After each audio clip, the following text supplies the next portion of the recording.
Урматтуу ата-энелер, ага-ини, эже карындаштар, сиздерге мен энем программасы аркылуу кайрылып жатамын. Ар дайым ата менен баланын, эне менен кыздын ортосундагы мамиле ысык жана ынтымак болсун деп, менин энем программасын колдоп кубаттап жатам. Кудайым буйруса ата-эненин батасы 1000 жылдык деп эсептеймин. Менин энем программасынын демөөрчүсү катары сиздерге Москва шаарынан ысык салам жолдоймун. Ушул идеологияны сиздер менен биргеликте кийинки муундарга жеткирүү биздин милдетибиз деп эсептеймин.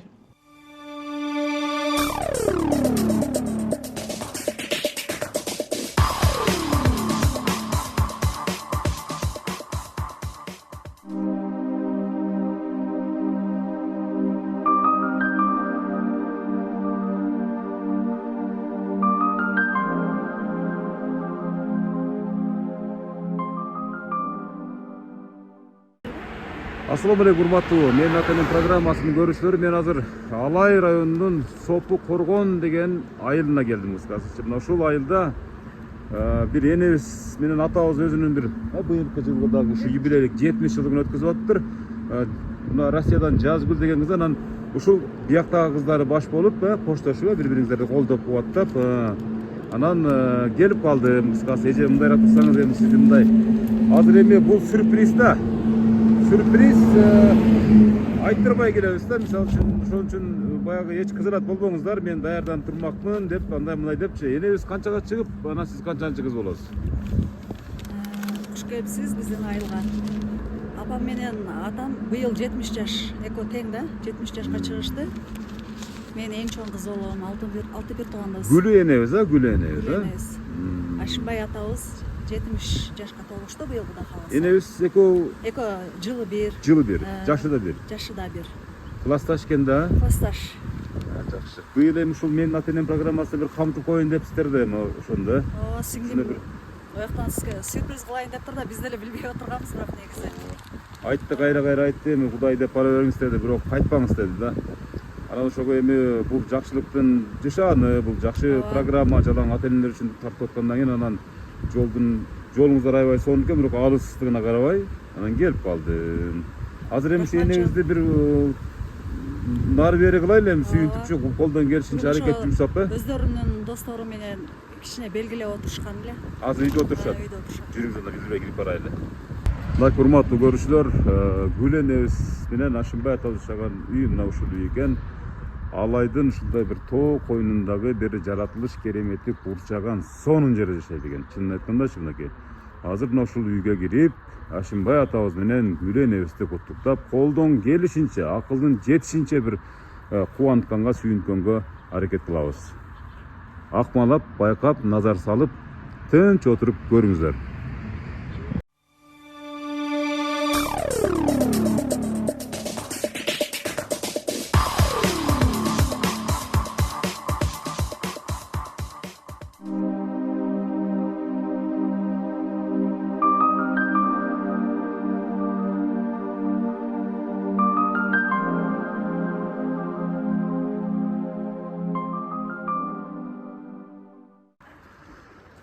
Мынакей урматтуу көрүүчүлөр, мынакей келдик, мынакей алдыман тосуп чыкты. Сиз кыз болосуз, Гүл энебиз, да? Энебиз билбейт азыр эч нерсе. Курбулар менен отурат, достор менен отурат. Жүрүңүз, анда кирип барайлы, сразу ишти баштайлы, жакшылык ишти, эрте кечи жок дегендей. Кандай таасирленип атасыздар? Толкундан атабыз эми. Толкундан атасыздарбы? Сиз канчанчы кыз болом дедиңиз? Мен эң чоң кыз. Эң улуусу, эң сулуусу мен болом. Менен башка сулуу жок деп койбойсузбу? Сразу эле мактана бериңиз, да? Аккордеондор барбы? Кандайсыздар, жакшысыздарбы? Кез отарыңыздар жакшыбы, аман эсен? Ай азамат, кандай отурасыздар, жакшы отурасыздарбы? Аман эсен? Гүл эне кандай отурасыз? Болду, рахмат, рахмат. Мына урматтуу көрүүчүлөр.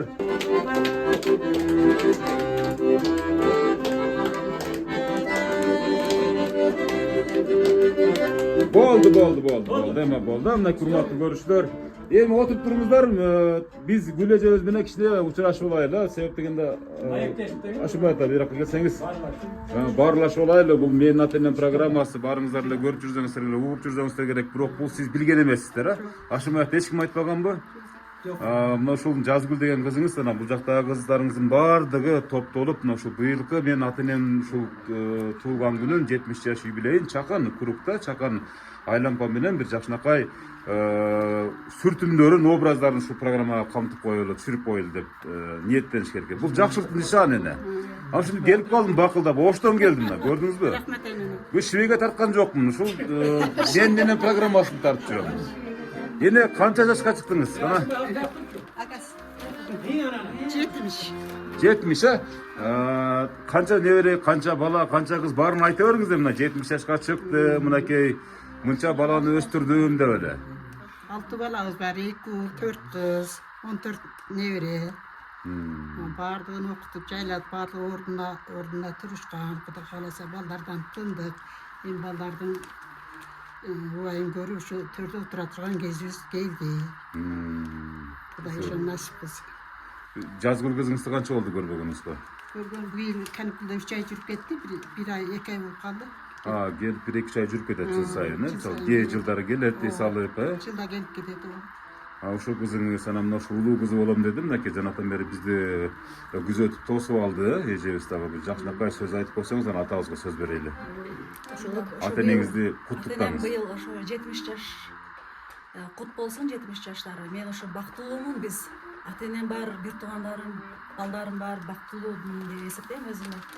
Ошо 70 жашыңыздар кут болсун, мындан дагы узак жашаңыздар, бекем ден соолук болсун. Биздин пишенебизге бар болуңуздар. Ана кучактап, көп жыттап, мына ата эненин жытына жыт жок болсо кол чаап коебуз да, мына жакшынакай көз сүртүмдөр. Ырчы чоорчуну жакшынакай кылып камдап, мынакей энебизди дагы жандап, сиз өзүңүз мынакей Ашымбай ата, мына бүгүнкү туулган күндүн урматын, ушу юбилейлик, бул каарылыктын бактылуулук доору деп эсептесек болсо керек, туурабы? Мындан өткөн күн болбосо керек каарыганда, мисалы. Өзүңүз жөнүндө айтып бериңиз ата. Мына ушундай жашка чейин эмне жумуш кылдыңыз? Кандай турмушту баштан кечирдиңиз? Мен дагы ушу 70 жашка чыктым. Буга чейин совхоз колхозда иштедим. Балдарды тербиелеп, туурулана кондурдум. Булдарды үйлөп, кыздарын чыгарып, бардыгы өз жол менен кетти. Балдардын, кыздардын урматын көрөт деген ушул. Сый урматта жүрөбүз. Ооба да. Сиз да 70 жаш, энебиз да 70 жаш. Экөөңүздөр классташсыздар ошондо. Ошо өтө корган экенсиз да, аябай кызган. Мына жанымда келип отурган, жанымда жүргөндөн эле алайын деп, өзүңүз таптыңыз. Аккуда болгон энебизди ушу тапкан күнүңүздү, жактырган күнүңүздү бир эстеп коюң элеби? Армиядан келип, күчөдө окуп жүргөндө таанышканмын да. Анан да карасаңыз бир кыз жөөк турат.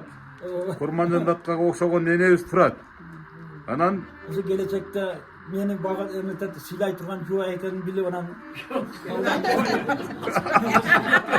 ушудан башка аялдарды мени сыйлай албайт деп толук жүрөккө орнотуп ишенимди, турабы? Анан сүйүүнү арттырдыңыз, анан кийин максатты тартууладыңыз. Анан ушу менен анан баш кошуп быйыл Кудай буйрса канча жыл болуп калды? 50 жыл бирге түтүн болот. Мына жарым жыл, жарым кылым. Кол чаап коебуз кана. Урматтуу көрүүчүлөр. Эми мисалы азыр мурда мындай да өзү негизги куттуктоолордо мисалы үчүн бири-бирин куттуктачу эле да, мисалы энебиздин туулган күнү болуп калчу эле. Азыр урматтуу көрүүчүлөр, атабыздын дагы, энебиздики да экөө кош майрам экен да. Экөөңүздөр бир кол алышып, мисалы жүзүңүздөрдөн бир жытташып койбойсуздарбы, мисалы кийинки мунга сабак болуп калсын, кана. Кол чаап коебуз да. Кара. Ай азаматтар. Урматтуу көрүүчүлөр, мына ушундай күндөрдү элеске калтыралы, бир күн келип ушул тартымдарды, элестерди миллион еврого да сатып ала албай турган күн келет. Ал күнү баары кеч болуп калат деген ушул балдар кыздарынын ниетинин орундалганына Аллахым миң рет, чексиз рет ыраазы болсун деп тилек кылайлы. Ушу балдарыңызды, кыздарыңыздын баардыгынын тилектери мына ушул секилдер ишке ашырдык да. Балдарым умурага жөнөтүп атат жакында. Мынакей ошол боюнча маалымат угуп калдым эле. Кудай буйрса кайсы күндөрү кетем деп даярданып турасыздар, Кудай кааласа. Октябрдын 15-теринде кетебиз качамыз. Октябрдын 15-теринде Кудай буйрса, урматтуу көрүүчүлөр, Ашымбай атабыз менен Гүл энебиз жетелешип алып ушул биздин пайгамбарыбыздын Алла Таалабыздын үйүн көргөнү кетип бараткан чак экен. Сертификат боюнча мисалы сертификат каяка турат? Сертификатты алып чыкпайсыз Башымбай ата, мактанбайлы кишини эли журткачы мынакей сертификат, мына урматтуу көрүүчүлөр. Умра сертификаты Давлет Вашимбай Чапкынович жана ушу энебизге да бар, 2 жума умра сапарына жолдонмо дейт. Мына октябрь айына Кудай буйруса ажылык сапарыңыздар байсалдуу болуп, аман эсен аткарып келиңиздер деп үмүт кылабыз. Ошол күндөрү да ажыдан келгенде да келип ушинтип бакылдап турабыз. Кудай кааласа. Ушу күнгө чейин ата энеңизге айтпаган сөзүңүздү бир айтпайсызбы анан? Апа, мен сизди жакшы көрөм деп качан айттыңыз эле? Дайым эле жакшы көрөм деп айтам. Ата апа мен сиздерди жакшы көрөм. Ушу биздин кишенебизге эле оорубай жүрсө эле болду. Эң башкысы ошол да, оорубай жүрсө болду. Ден соолукта болсун.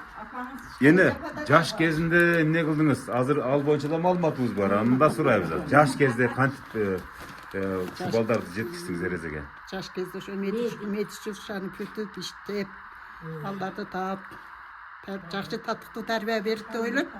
Эшигинде эле бүтүрүп, ичинде эле, үй ичинде эле бүтүрүп, баарына жетишип отуруп десеңиз, жыртык кийгизбей, ач калтырбай баардыгын эрежеге жеткирдиңиз. Жок, жакшы тарбия көрүштү.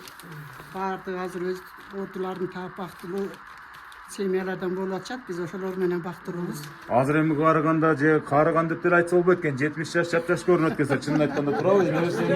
Өзү баягы дарыгер болгондуктан, анан атабызды дагы жапжаш сактапсыз да.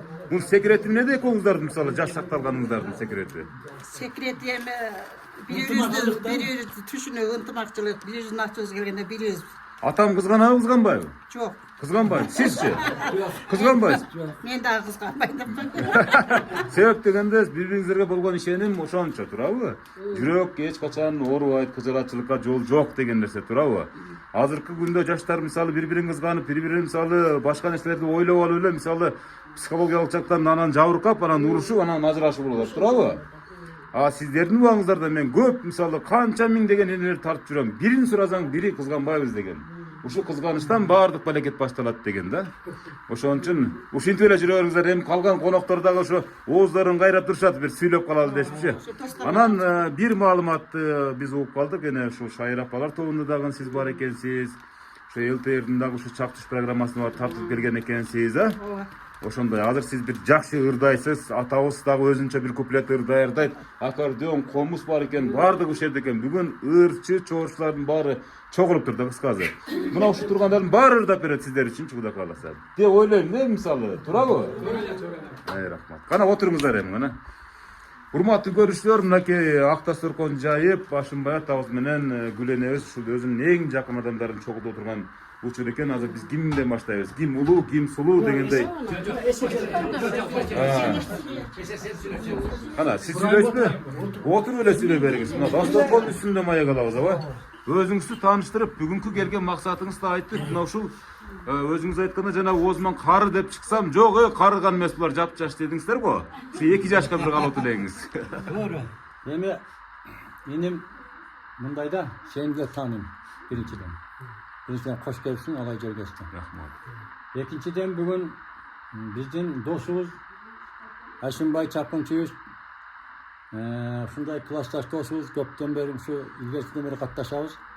Анан бүгүн чакырып калган себеби ушул экөөнүн көптөн бери күткөн ниети бар экен да.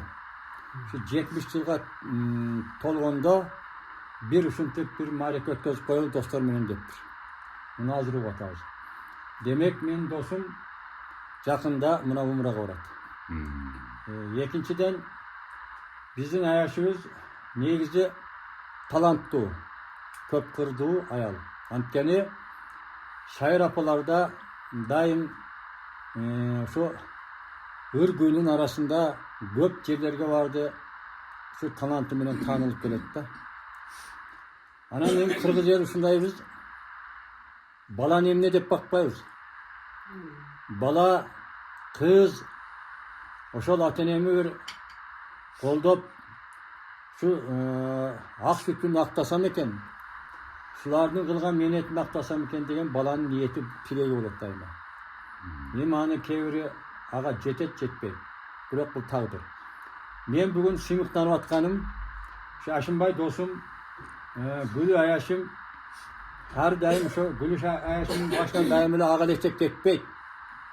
Ürdap çıksa da ağalecekten çıkar. O şu tüylükte kalsın deyim. Tüylükte cürsün deyim. Ökö yeri şakak olsun deyim. Anan şu Aşınbay dostumun saparı Baysal'da olsun deyim. Umraga getip atat. Gelgende aman sen tosup oşonda da şunu tüylep kalsak deyip tilep atam. Айтпаңыз келсин. Oşol anan bardıq içeride oturganlarımız Kuday talam şunda Akdostorkun üstünde çok olğunuzga Allah talam nasip ettin olsun. Amin. Sana da rahmat. Rahmat. Anan emem şerden batağıl koyup demi. Söz. Allah taala tavalarlar jakşı gündörde atağılsın. Jakşı dastorkonuna jayılsın. Anan Aşınbay dostum bargan jeriңен saparыңан Baysalды kayt attene tuğan uruna gelirge şu gelgeniňe geletkanına dagı bir çok oladı.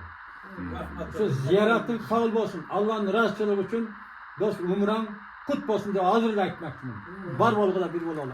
Мен сөзсүз түрдө да урматтуу көрүштөр, себеп дегенде бул сертификат колго тийгенден кийин Ашынбай атабыз менен Гүл энебиздин ден соолугу жайында болгондон кийин баары жокту өздөрү айтканда жайгаштыргандан кийин бул Алла тааланын тарабынан берилген бул билет болушса керек деп ойлойм да, мисалы үчүн туурабы?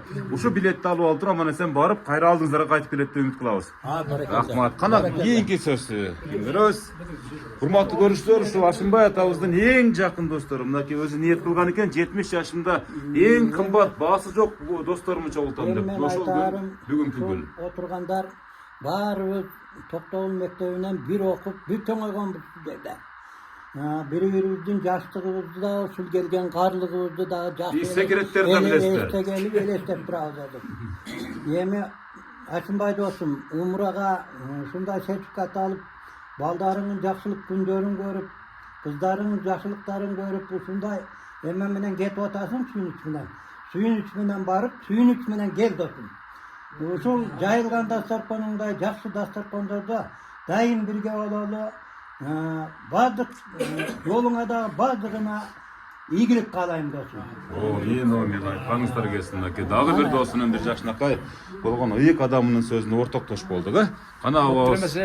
Ашынбай досум, эми баятан бери жакшы сөздөр болду, жакшы каалоолор болду досум. Ушу умурага неме болуп калсың, ниет кылып калсың, ошо ниетиңи Алла таалам кабыл кылган болсун. Күлөкүңөр дайыма эришергак болуп, ушу балдарды урматтап, сыйлап, бардыгын бөлөп чоңойткон экенсиңер, ушулардын мүнүзүн көрөт деген учур болот. Ата-эненин немесин көтөрө турган бала, баланын силерди жакшы тарбиялап экенсиңер. Ушул даражага силерди ошо умурага жет неме кылып бар деп аны балдар салым кошконуна чоң рахмат. Ушу балдар жакшы тарбиялапсыңар. Күлөкүңөр эриш аркалап тең арып, ушу балдардын дагы небире чөбөлөрүнүн урмат сыйларын көргүлө демекчимин. Мен айтпаңыз келсин, сонун асыл сөздөр. Мында ушундай учурдан бир суроо бергим келет, мына достор отурасыздар, бардыңыздар. Ашынбай атабыз менен Гүл энебиздин коен жатагына чейин жакшы билгендер, тарыхын жакшы билгендер, семичкедей чаккан адамдар отурасыздар, туурабы? Ушул араңыздардан азыр алгач болуп Ашынбай атабыз кетип атабы? Биринчилерден болуп. Сиздер стартта турасыздар, Кудай кааласа. Ошол сиздерге да ушу күндөр буйрусун, Кана эми калган аксакалга өтөйүн, тиги аксакалга. Аксакал сүйлөбөсөңүз болбойт деми? Калпакты кийип отурасыз. Бул аксакалдар, сиздер аксакалдар деп айтсам капыл болуңуздар, жапжаш экенсиздер дагы, 70 жаш деп эч ким ойлойт. Өзүңүздөр деле ишенбесеңиздер керек турабы, 70 жаштабыз деп турабы? Рахмат. Сакалды кырып эле салбайсыздарбы, 70 жаш деп эч ким ойлойт. Сакалдар коебуз. Окшоп эле. Рахмат укам, сени шүгө телепередачадан көрөбүз. Азыр келип эле сени таанып калдым. Көп башыңан жаман жакшы тагдыларды телепередачадан берип атасың укам. Эми биздин мына жакшы ниет менен жакшы эме келип отурасың. Биз эми бүгүнкү отурушубуз ушу Ашынбай досум Гүл Аяшым 70 жылдык юбилейин кичине достор менен белгилеп коеюн деп чакырган экен. Каалоорубузду айтып отурабыз. Эми Ашынбай жөнүндө айтсам, Ашынбайдан атабызда кошуна жашаганбыз. Булар кошуна Илгертен чогусуздар. Бирибизди жакшы билебиз. Андан кийин окуп, ар кимибиз ар жака ишке дегенде ошентип кеткенбиз. Турмуш түзүп. Анан кайра эле алайлык болуп алайда жашап калдык кайра. Анан ушу жакшылыкта ушу катташып чай ичип турабыз. Ашынбайдын кандай десем бул эми эшигин көрүп төрмөттө өзүн көргөндөй пухта жупун улсам пухта жашайт. Ашча эмелерди эме кылбайт өзүндө ушундай пухта бала. Түз жолдо жүрөт. Түз жолдо өз жолу менен бирөөгө Ыйманы менен десеңиз. билесиңер, анан кийин бул Ашынбай иштегенден кийин ушу совхоздо парткомду шопур болуп жүргөн. Ошонун таасиринен эл менен жер менен көптү көрүп, ошонун таасиринен бирөөгө жаман сүйлөбөй, өзүнүн сөзүнүн ордун тапкан досум. Анан эмне дейм, ушу досум дагы ушу кош майрам болуп атат, балдары сертификат алып бериптир Умурага. Анан жакшы куттуктап атабыз. Эми биз эми ушу күн өтө берет экен, жашыбыз 70ке чыгып калды. Эми балдары дагы жакшы экен, ушу жакшы тарбиялаптыр, жанагыдай жакшы тарбия көргөн. Ушу атасына ушу 70 жылдыгына карата сертификат алып берипти Умурага. Умурага жакшы бар деп калларды айтып атабыз. Bundan kийин жакшы күндөр болсун, бүгүнкү күн биз үчүн майрам, бизге таасирдүү күн дегендей. Ушу Ашынбай менен Айшма чың ден соолук каалайм. Ушу балдардын ысык чайын ичип, төрүн набира чөбүрлөрү чоңойтуп, ошолордун күнүн көрө берсин. Биз да баары жок эсен бололук. Сага да рахмат укам, ушу телебарачага келип атай ат тартып келгениңе. Баары жогуңуздун ден соолугу чың болуп ишиңиз ийгиликтер болсун. Рахмат. Мен 5 күн Швейга тартам. Элдин көйгөйү менен жүрөм. Анан 6-чы дем алыш күндөрү элдин жыргалчылыгын тартам, оюн күлкүсүн тартам. Ушундай да, себеп дегенде 1 минуска 1 плюс сөзсүз керек экен да. Ошон үчүн ушу эл кызматында ушул бүгүн ушул бул жарык дүйнөдөгү миссиябыз ушул окшойт биздикичи. Ушул нерсени аткарып аткан чагыбыз. Анан сөзсүз түрдө сиздердин эле балдарыңыздар ниет кылат. Ушул передачаны, программаны көргөндөн кийин сиздердин дагы Кудайга ашуу бала чакаңыздар бар. Ушул аталар сүйлөп атат, аксакалдуу, мисалы азыр энелер сүйлөйт дегенде урматтуу, ушул жалпы эле ушул кыргыздын балдар, кыздары, менимче ушул ар бириңиздер ата энеңиздерди көргөндөн кийин ушундай бир ойлор келет, мисалы үмүттөр пайда болот дегендей. Мен ойлойм сиздердин балдарыңыздардын баары жакшы депчи. Бирок коом арасында мисалы сыйлабаган, ыркы кеткен, тыркы кеткен адамдардын уучу кор эмес. Ошолорго сак болсун деген ирет тартып атат. Ооба. Мен улум мындайда бир нерсени айтпай калдым. Ашынбай досум атасы, ата теги. Булар күчтүү адамдар болгон. Чечкүндүү ачык сүйлөгөн. Ашынбай досум гана кийинки күндөрү сал Сантилет эжебиздин тагдырын алганбы, тарбиясын жошураак кам сүйлөйт. Анан Гүлбай Аяшым муну ачык эле айтып коюш керек. Бул Ади Басмашев менен ат салышкан Бопон деген небереси болот. Бул жөн чыкпайт да кырга. Буларда чымын чиркей жүрөк керек десеңиз, буларга эрк керек, дух керек. Демек, буларда талант бар. Демек, аккан арыкта. Анан бир сөзүңө аралчы. Биздин балдарыбыз деле мен мисалы 5 жылдан бери, 5-6 жылдан бери ажыга жөнөтөйүн дедилер, мен болбой атам. Мен өз айым эле айтып коюнчу. Ошо достордон ажырабайын. Иншалла деле жүрө бербей эле кичине кыргыздын салты боюнча кыргыз коом менен аралашып жүрө берейин деп эле жүрөм. Барам десем шешек эле жиберет. Мен ажыр ол эле жүрө берейин деп. Анан көрө дедим. Шорт кийип эле Сочи, Почи, ана Анталияга барып келейин дедим биринчи укам. Анан ошондой. Анан мунанын балдарычы жөнөтөм десе шешек жөнөтөт. Себеби биздин балдарыбыз барды Кудайга шүгүр. Эмне үчүн? Ата энелер Кудайга шүгүр да тарбиялап койгон балдарды. Ошон үчүн биз өзүбүз ынабай атабыз бираз. Кичине современный чал болуп туралычы деп. Рахмат. Урматтуу көрүүчүлөр, мына ушул тарс эткендин баары тамаша. Бул эми абаларыбыздын айткан сөздөр, бул жүрөктөн чыккан сөздөр. Урматтуу көрүүчүлөр, буга эч мисалы керигүүнүн, анан башка дагы бир сөз арттыруунун кереги жок. Мисалы үчүн абаларыбыз синтип ушу күйүлүп жайнап бири-бирибизден ажырабайлы. Кудай буйруса Ашынбай атабыз барып келгенден кийин андан бетер жакындайсыздар. Кудай кааласа, Алланын буйругу менен ушунчалык жакын болосуздар. Ошол бойдон, сиз айткан бойдон эле кала бересиздер деп ойлойм. Эми энелерге сөз берели. Ким? Сиз баштайсызбы? Кана эне. Мына бүгүн биз өтө сонун кубанычтуу күндө турабыз. Мына Аяшым Умурага жөнөп атыптыр. Биз келип булардын мындай 70 жылдык немесине да келип калдык. Балдары, кыздары мындай сонун тарбиялашкан. Шыгылып мына аяштарыбызда биз бактылуубуз дейбиз да. биздин аяштар ушундай бизди алганына, бизди балдарыбыз менен ушинтип тарбиялаганына рахмат. Биздин балдар баардыгы сыйлашат, бирин бири ушу ата энелерин бүт сыйлашат, кыздарыбыз, балдарыбыз. Каерге барсак чогуу барабыз, чогуу келебиз. Бишкекке чейин барып келебиз, жайлоого чейин барып келебиз. Көлгө барып салып Көлгө келесиздер. барабыз, бүт баардыгы балдар, кыздарыбыз бизди сыйлап жөнөтүшөт, бүт баардыгы. Бирдиктүүбүз, биз аяштарыма ошо бактылуубуз биз ушуларга башка эчкенге. Анан аяшым менен мына Гүлэжем жакшы барып келсин.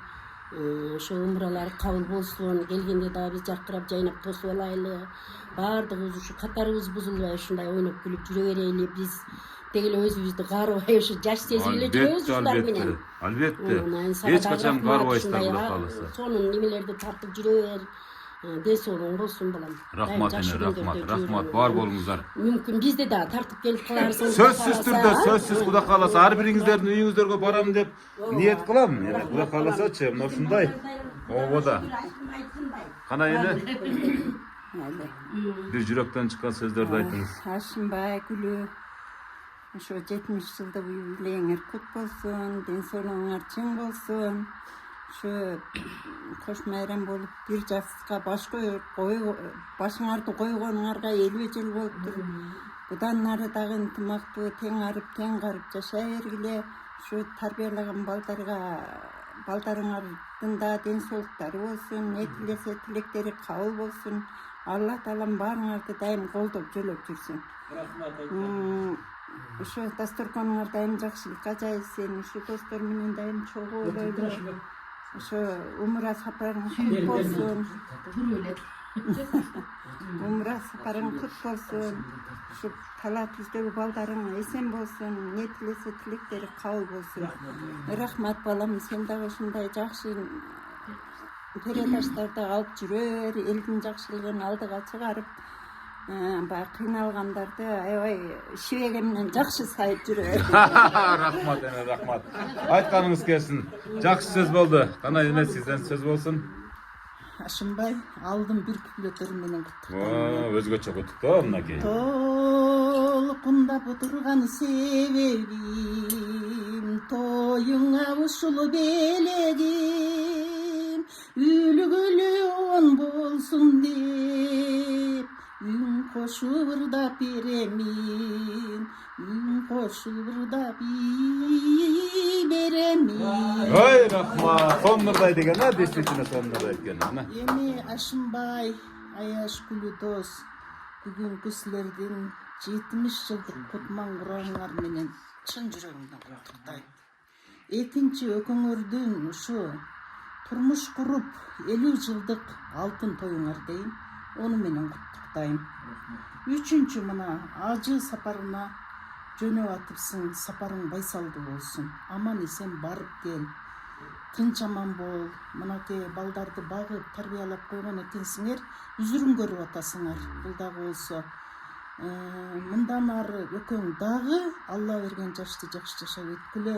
Балдарыңар бактылуу болсун, өмүрлөрү узун болсун, дасторконуңар дайыма жакшылыкка жайылсын, наныңар бүтүн болсун. Ошондой эле ушул жердеги аяштар силерге дагы жугуш болсун. Сенин барып келгенден кийин дагы жакшы тосуп алганга Кудай насып кылсын. Ак жол сага. Ой, рахмат. Кол чаап коебуз, мына урматтуу көрүүчүлөр. Урматтуу көрүүчүлөр, эмне балп эткизип кайра Гүленебиз, Гүля энебиз кайланып калыптыр мынакей. Карабайсыздар, бу Курман Жандатка энебиздин бир элесин чагылдырган бир сүрөттү көргөндөй эле болуп атам мен. Себеп дегенде бул урматтуу көрүүчүлөр сюрприз болгондуктан энебиз деле биздин келерибизди, менин келеримди билген эмес. Мен түгүл сырттагы балдар кыздар деле билген эмес. Болгондо мына ушул Москвадагы ушул Жазгүл кызынын буйрутмасы менен, ошонун өтүнүчү менен келип калдым. Бүгүн чын айтайын, Кудай үстүндө турат. Бүгүн саат 9-да чалды мага деле. Мен деле бүгүн иш эмес күн, бирок аябай суранганынан эми бул программага мисалы буну башка бир адам тарса болот, бирок менин келишимди суранышат да, ошон үчүн мен өзүм келдим. Ушул каналга сизди камтып коеюн, ушул канал аркылуу сиздин балдарыңыздын кадыр баркын көтөрүп коеюн. Бул кийинки муунга сабак болсун эретени деп. Азыр эми досторум бир ыр даярдаганча бир сизди ырдатайын эне. Шайыр апалар тобунун мүчөсү экен, мынакей көптөгөн бир долбоорлорго катышып жүрөсүз эне. Каяктарга барып кыдырып келдиңиз? Биринчи кыскача сөз айтыңызчы гана. Мен эми Жетекчиси сиз болосузбу? эми райондукун деле башка Памиралай деп, анан буларды Курманжан датка деп, ушуларды мен даярдап жүрөм. Кол чаап коебуз а, мына ушундай сонун талаптуу кишибиз бар экен. Гүлеже деле областтык, райондук, айылдык, республикалык ысык көлгө чейин барып, булар Түркияга чейин барып келишти, булар чыгырда.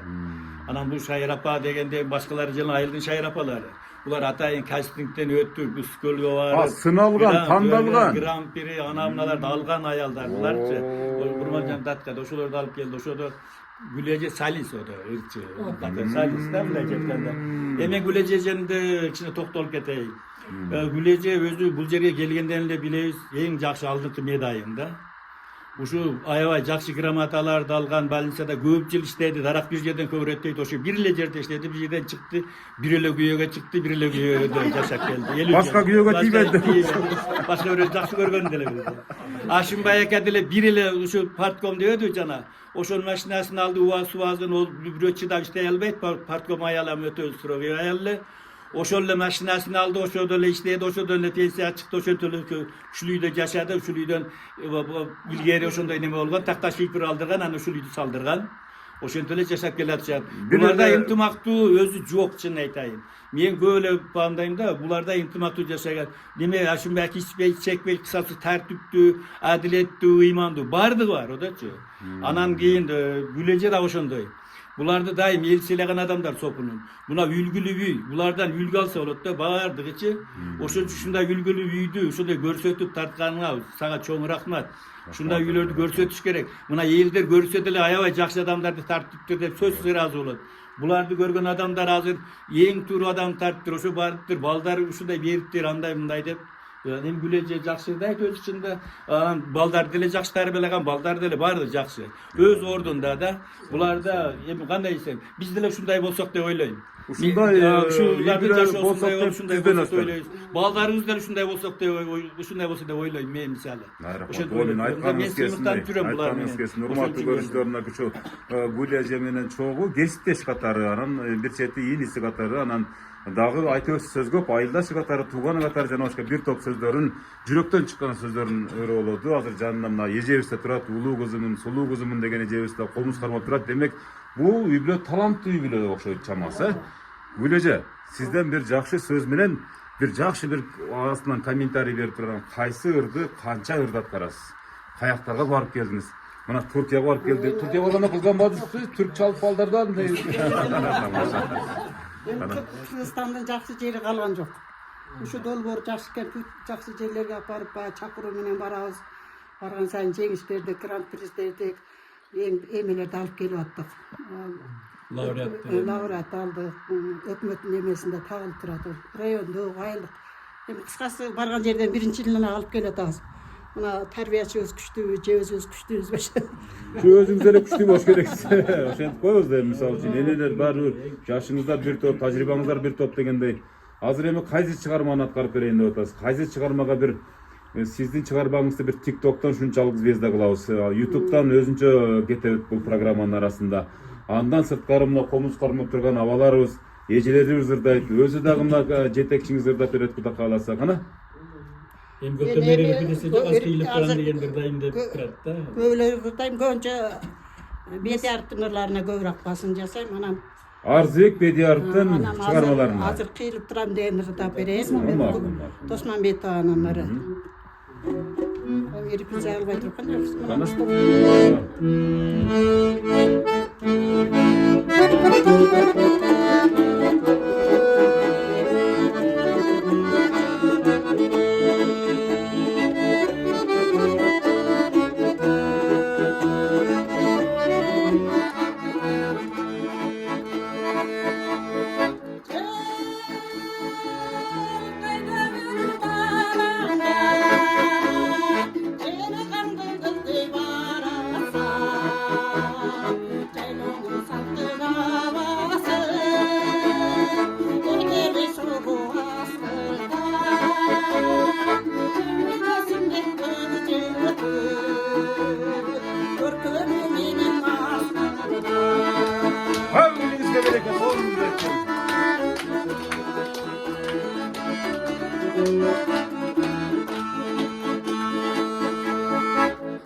мынакей кандай сонун чыгарма, кандай сонун бир акылдай болгон бир периштени алып алгас.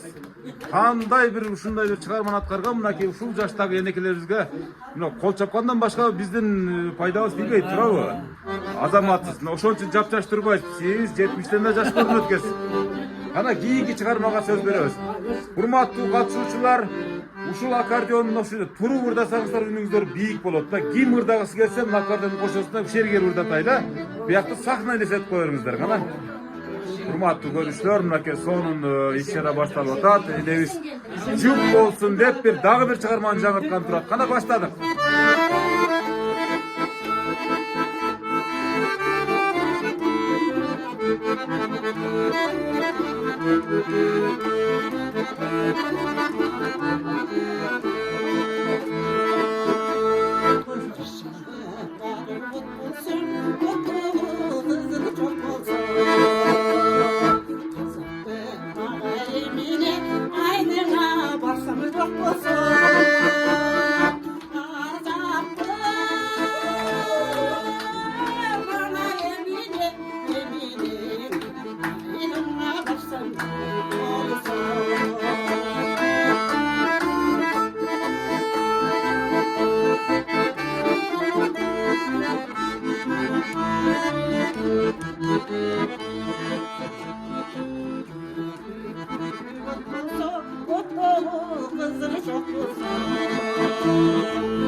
Hey, jakın gelin, jakın gelin. Çakır odat sizde, çakır odat.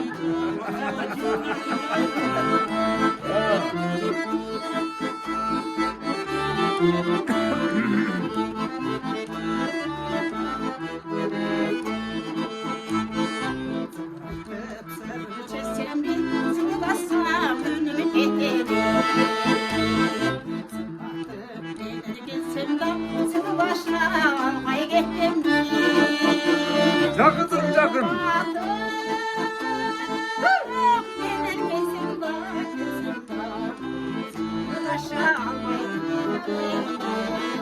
Oy Rahman, sonun.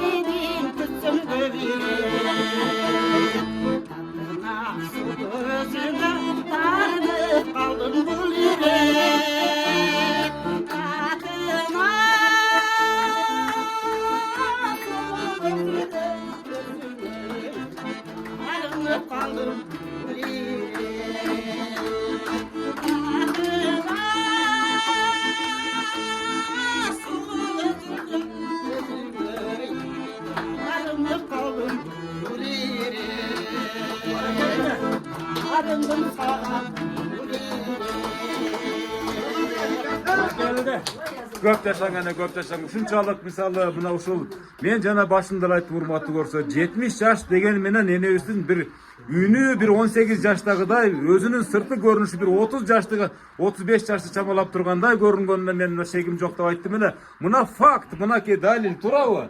Энебиз бийлегенде да жөн бийлеп, ырдаганда да жөн ырдабай, бийлеп ырдап. Азыр урматтуу көрүүчүлөр, ушу турушта дагы мисалы өлкөнүн Кыргызстандын ичинде эле эмес, мисалы бүтүн аймактарга барганга дагы даяр, кудурети күчтүү, ушунчалык кубаты бар экендигинен мисалы кабар берип турат, туурабы? Мынакей урматтуу көрүүчүлөр, мынакей ушунчалык мисалы биздин бүгүнкү программада ушунчалык эффект берген энебиздин ырына, кол чапкан досторунун кол чабуусуна ушунчалык биз мисалы көрүп турабыз, билип турабыз, туюп турабыз. Ушундай болсун ар бириңиздердин үйүңүздөрдө. Ушундай жаңылыктар боло берсин. Кана ким чыгат энебиздин бүгүн туулган күнүнө? Мен досумун, мен ырдайм дегенде гана чыккылачы гана бир сиздердин бир дагы бардыгы бирден бир ырдасын гана.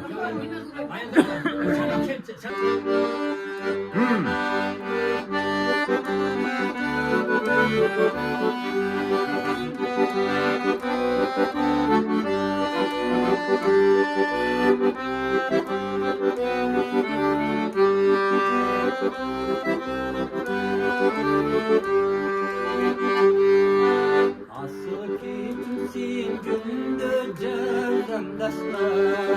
Oy, barazanız. çıra baştan ömürde öttük gidip maksatların uqqan söz uşak sözgö aylanmazdan Koy günümüzge berek, uyundu qarab, koy günümüzge.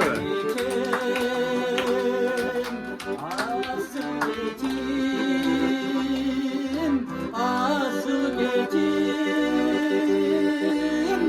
Hayrıp bir çima havatımdır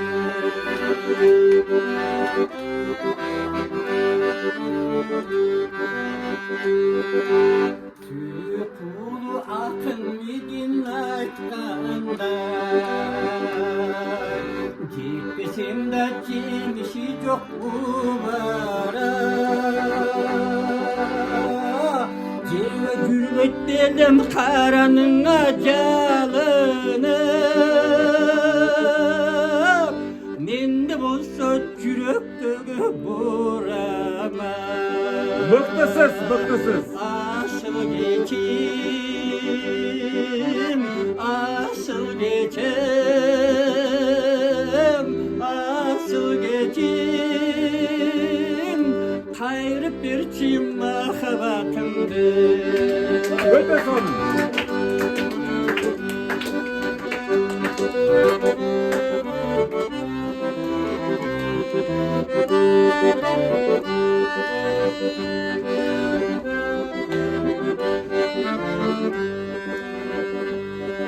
Seni istip canladım tühtüdüm Çin gününde dalay yolu gülüm Kılım sana kılım derden ötse dağı Kar bak kendinde mahavatı Oy oy oy. Asıl geçim, asıl geçim, asıl geçim Hayrı bir çim mahabatımdır Hayrı bir çim mahabatımdır Ata bıraktılar ki öte sonun, öte sonun, günde var eken misalında, atabыздың мысалы, урматтуу көрүүчүлөр, урматтуу катышуучулар мисалы атабыздын тембири да ордунда экен. Мына карасаңыз мисалы ушунчалык баягы паузалардагы баягы тембирчи баягы толкун бар го үйүндүн толкуну ордунда экен. Ритмдеги музыканттар айтат мисалы ушул чыгармачылык топко жакын адамдар муну жакшы түшүнүшөт да бул терминдердичи. Мынакей абабызына урматтуу көрүүчүлөр мынакей абабызга бир кол чаап коюңуздар. Мына ушундай ырдаган мынча жаштагы абабызга бир Dam sana dün mısal sizgeçi. Başka söz yok. Kana kiyinki o çeyrek gezekte gırçılar çıkmışlar kana. Kana oşul. Gelingizler kana. Söylep degende bugün Irmanay enebizдің Gülenebizдің быйылкы юбилейлик Ашимбай атабыздын юбилейлик иш-чарасы мына ушундай ыргүүгө, шаңгүүгө бөлөнө турган болуп калды. Эми азыр мына карап турсаң аты көчкө. Бу энебиз дагы башкалардан кем калбаса керек кана.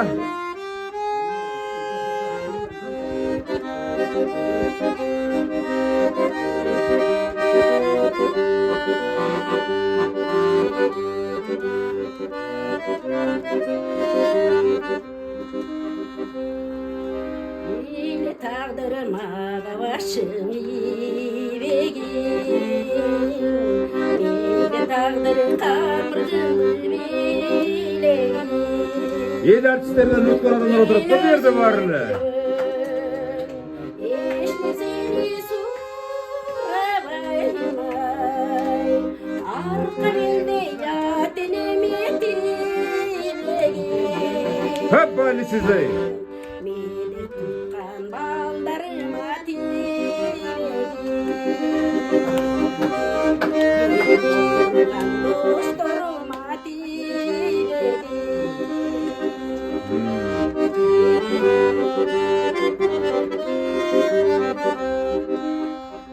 Meni taqdir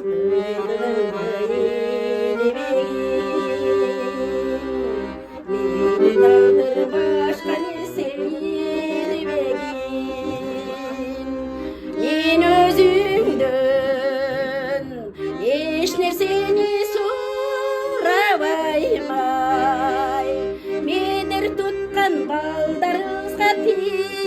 tibegen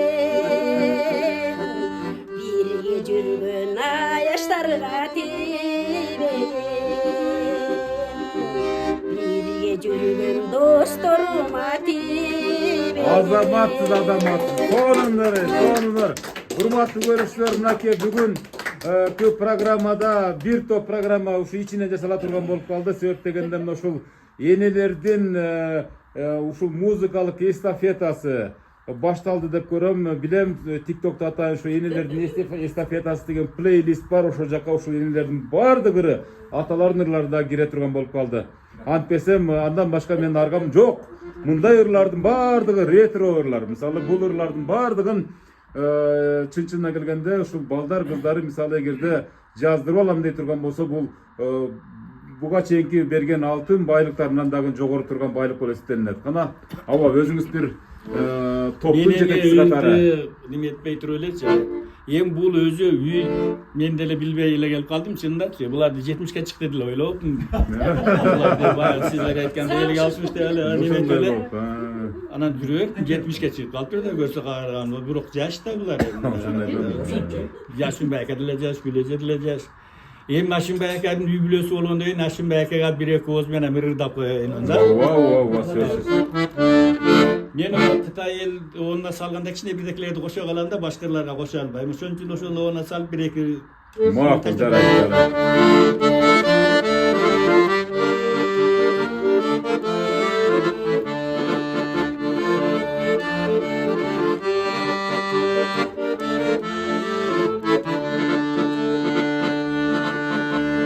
Ашимбай деген аганын даңкыныр даңка улансын. Ашимбай атын укканда достору дайым кубансын. Ашимбай атын укканда туугандар кубансын. Ашимбай аган жакшына жүргөнү дайым машина. Сак саламат жүрсө экен бала чакасынын кашында. Эсен аман жүрсө экен балдарын кашында. Күлеже дагы жакшына элечеги бар башында. 100 жыл өмүр сүрсө экен бала чакасынын кашында. 110 жыл өмүр сүрсө экен балдарын кашында. Ушундай жерде ырдаган кандай бир сонун ырахат. Сопа келгенде күлежен алган Ашимбай агага рахмат. Сопудан жолуктуруп күлежен алган Ашимбай агага рахмат. Жакшына экен жүзүңөр, сак саламат жүрүңөр. Ушинтип дайым той берип бактылуу өмүр сүрүңөр. Ушинтип дайым той берип 100 жыл өмүр сүрүңөр. Жаныман кетип атабы 120 жыл өмүр сүрүңөр.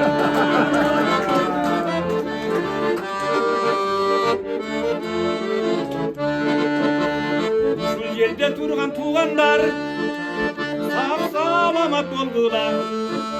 Юбилей өткөрүп жаткан эки кары жаштарга bir ак бата берип койгула. Мен батаны суранам, эжелден бата сураган. Эгерде кетип атканда ак бата берсеңер, мен ошого кубанам.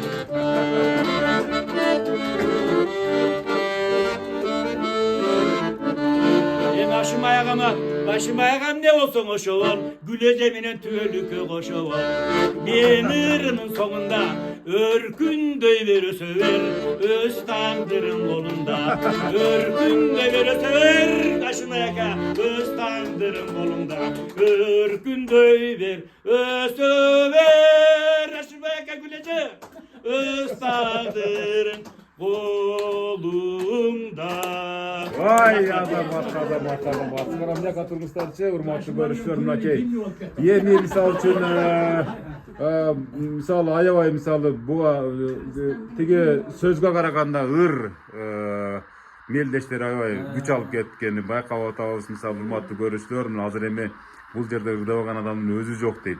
азыр эми мына ушул жарым кылым тете чогуу түтүн булатышкан гүл эжемен деле ушул Ашымбай атабызга бир нерсе жуккан чыгар болсо керек, туурабы? Ашымбай атабыз жанатан бери уже стартта турат, бир нерсени жаттап турат, жана тапшырманы алдын ала алган, азыр даярданып калса керек.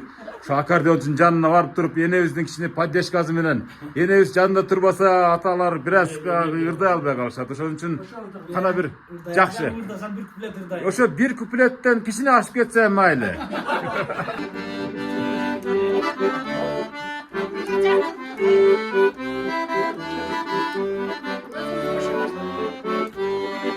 Başladık.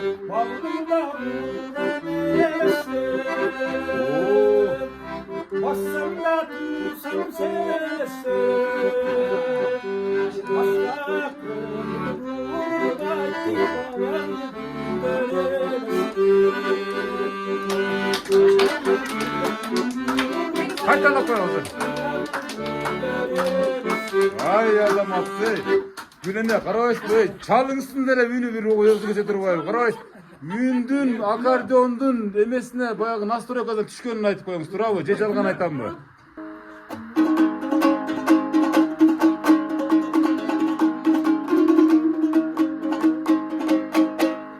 Жеңишіп Шамшиевтің есігіндегі деген ақпарат берейін, а? Akordon içine koşup koyacağınız болады eкен. Sözün güzel şey var. Естесем сені білінбей, ең нәзік жұмшақ көңілдей. Ертетіп кетіп баратыға елесем күзгім көрінбей. Ешкіштік бермедің, толқынға термеледің. Еліңсіз күзгім көрінбей.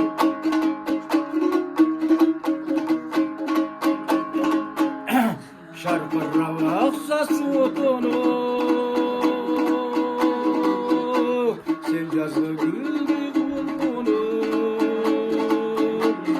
Қыраңдан қия қаратымай қолтығымызсыз ұлтылы. Жылмайдың жайғаның, қорқошы байданың. Қолтығымызсыз ұлтылы.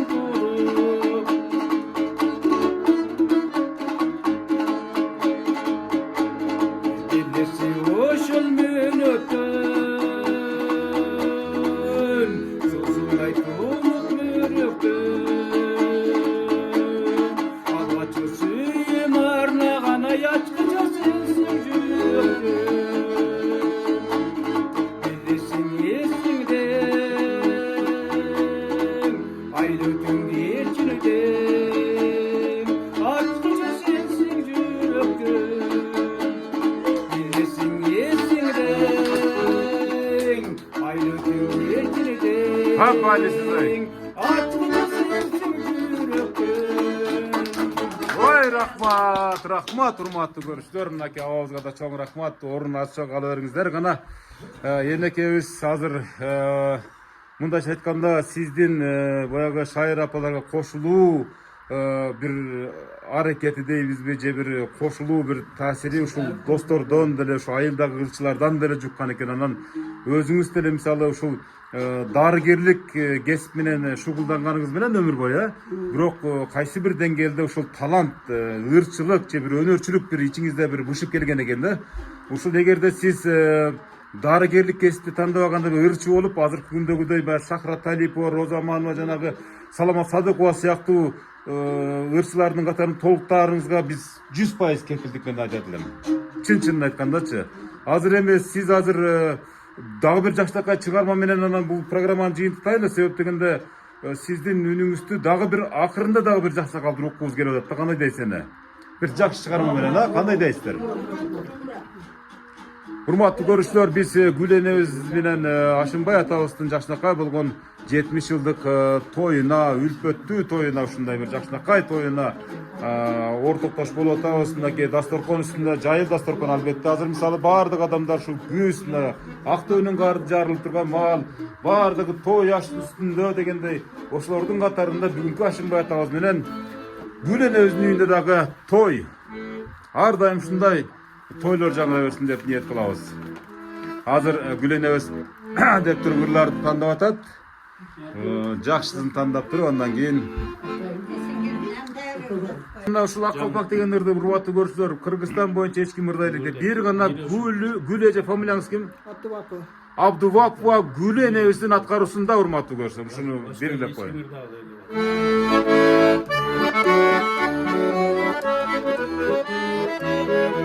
Эксклюзив.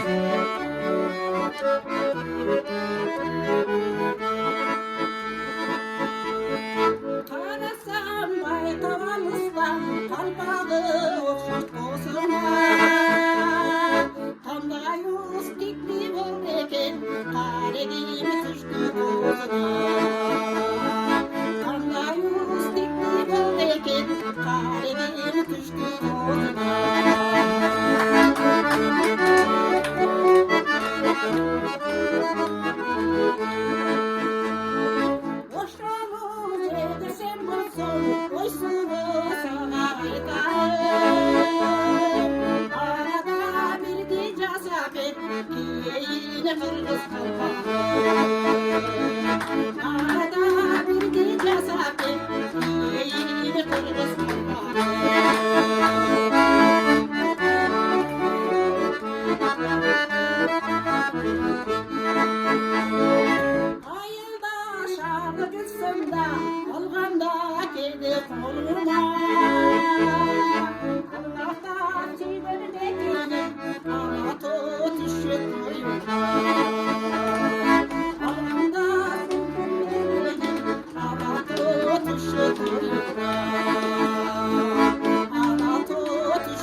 Азамат, сизден азамат шунчалык мынакей урматтуу көрүүчүлөр, көрүп атасыздар. Гүл энебиз ушул шайыр апаларга бара берип, чет мамлекеттерге бара берип, лауреаттарды ала берип, боло берип мынакей ырдаганда жөн эле үнү эле эмес, сырткы мимикалары дагы, жесттери дагы ушунчалык колдорун иштетишин көрдү. Ар бир нерсеге профессионал болуп бүтүптүр. Урматтуу көрүүчүлөр, азыр ырдаган ыры Ак калпак деген ыр экен. Абдубакова Гүл энебиздин. Чын атыңыз ким эле? Саламат. Саламат. Бул жерден Гүлү деп коюшат. Саламат Абдубакова энебиздин мен титирин жазып көрсөтүп коем. Мына ушул ыр боюнча урматтуу ушул маданият кызматкерлери ар кандай шоуларга, ар кандай концерттерге чакырсаңыздар болот экен.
Azamatsız. Sorun.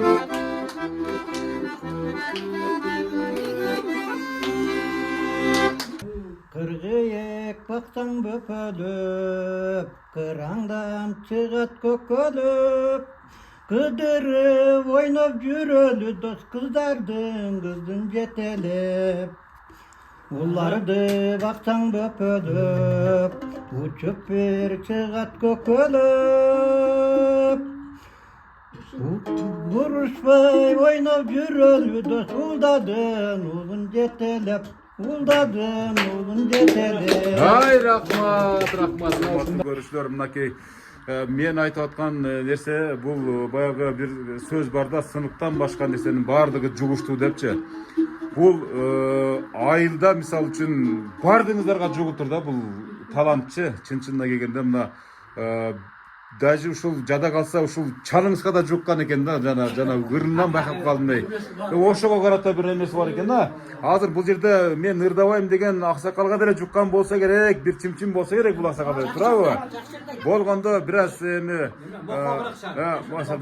ооба, кээде илхам келет, кээде илхам келбейт дегендей, мына таланттуу адамдарда бир күн ушундай болуп калышы да мүмкүн, балким кийинки мына ажыдан келген күндөрү ырдап бериши мүмкүн. Досторуңуздун ырдабай калгандар, Урматтуу көрүүчүлөр, дээрлик 1 саат 25 мүнөт болуптур. Ушул азыр мен ушул таяк кармап турганыма, камера кармап турганымачы, мына программанын өзү негизги мисалы 40 мүнөттүк эле программа болчу, бирок мен принципиалдуу түрдө ушул программанын бирин да үзбөй беремин, бирин да кыскартпай берем. Себеп дегенде баардыгы ыр маанай тартууланган ушунчалык сонун программа болду деп ойлойм. Эми Ашимбай ата, Гүлене бир жакшы бата берсеңиздер, ушул алыста жүргөн кыздар балдарыңызга, неберелериңизге баардыгына Кудай буйруса мына Алланын үйүнө жол тартып атыптыр. Мына ушул сиздерге ушул себепчи болуп, ушул нерселерди, шарттарды түзүп берген балдар кыздарыңыздарга, кошуналарыңыздарга, бир туугандарыңыздарга, анан жалпы кыргыз элине, мамлекетке бир жакшы бата берсеңиздер, программаны жыйынтайбыз. Мына бүгүнкү күндө уюштуруп берген ошо балдар. Бул бийлейт. Балдарыма, кыздарыма рахмат айтам. Кудай өмүрлөрүн берсин, бакталайын берсин, иштерине ийгилик болсун. Анан мына менин ушу сүйүнүкүм тең бөлүшүп келген досторума дагы ден соолук, үй бүлөсүнө тынччылык, балдар неберелеринин бардыгына өмүр жакшы тилемелерин каалайм, ден соолук каалайм. Бар болуңуз. Бар болгула дайым Кудай кааласа умурадан кайтып келгенде дагы ошо чогуу бололу. Рахмат достор. Айткан нерсе, гана эне бир жакшы энелик бата бериңиз ана. Рахмат бардыңарга достор. Биздин сүйүнчүбүздү тең бөлүшүп келип, таамсызып отурасыздар. Ушу айтылган сөздөрдүн баардыгын Кудайым кабыл кылган болсун.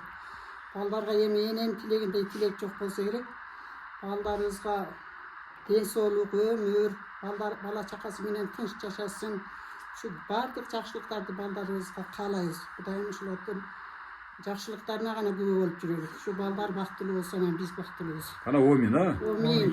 Омин. Аллаху акбар. Ушу айткан тилектердин баардыгы кабыл болсун. Кудай өмүрлөрүн берсин.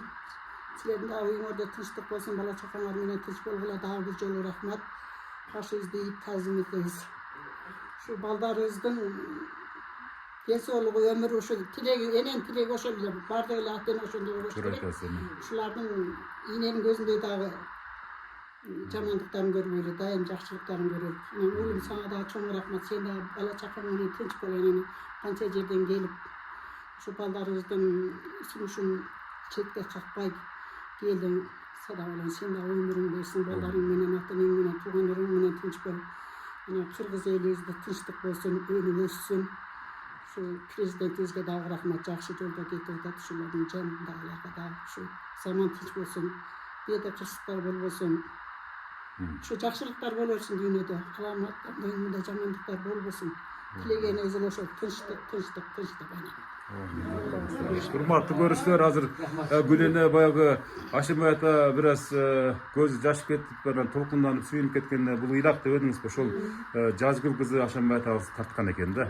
Себеп дегенде мен байланыштырайын дедим өзүчү. Байлаштырсаңыз эми коюңуз, өмүр узакпай мен ый менен баштап, ый менен бүтөм, анда кызыгы жок болуп калат. Мен ыраазымын, апам менен атам сүйүнүп калса деди эле.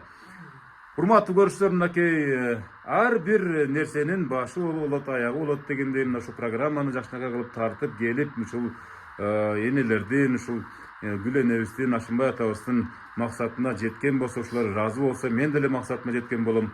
Ошон үчүн урматтуу көрүүчүлөр, мынакей бир катар ата энелер сүйлөп кетишти, алар дагы мына балдарын мактап кетишти. Ар биринин үйүнө барууга насип кылсын Кудайым. Ошо балдары менен кошо ушул аталар, апалар аман болушсун. Bu Peygamberimiz bir jakşı wasiyat menен жыйынтыктайм ар дайым программаны. Ата эне ыраазы, Аллахым ыраазы дейт. Ушул кыска сөздүн ичинде чоң идеология жатат. А ушул 40 мүнөттүк, 50 мүнөттүк, 1 сааттык программанын ичинде дагы чоң идеология жатат. Ар бириңиздер ушул көрүүдөн, ушул программадан сабак алыңыздар.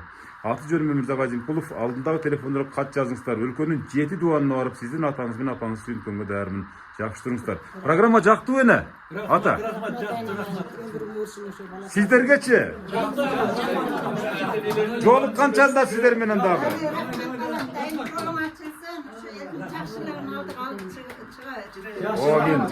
Азыга барып келгенден кийин жолугабыз, Кудай буйрса. Ак жол, жакшы туруңуздар.